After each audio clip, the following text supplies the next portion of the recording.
Ibu. Ibu. Pernah tak korang alami masalah yang sama macam Sally? Bila kita panggil dia perlahan, dia tak dengar. Tapi bila kita panggil kuat, nampak macam kurang ajar pula kan? Sebab tu Sally bawa ibu pergi cek pendengaran dia dekat Sound Life Hearing. Macam biasa, selepas daftar, doktor akan tanya pasal masalah pendengaran yang kita alami. Contohnya macam yang pernah dengar bunyi berdengung ke, telinga tersumbat ataupun sejarah penyakit telinga. Maklumat macam ni penting untuk doktor faham keadaan pendengaran kita.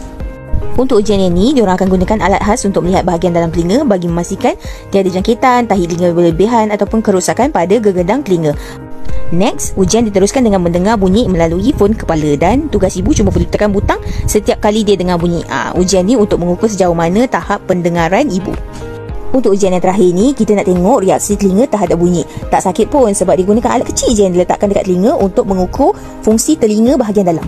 Lepas tamat semua ujian, audiologist tu akan terangkan keputusan ujian dan akan berikan penjelasan tentang tahap pendengaran kita.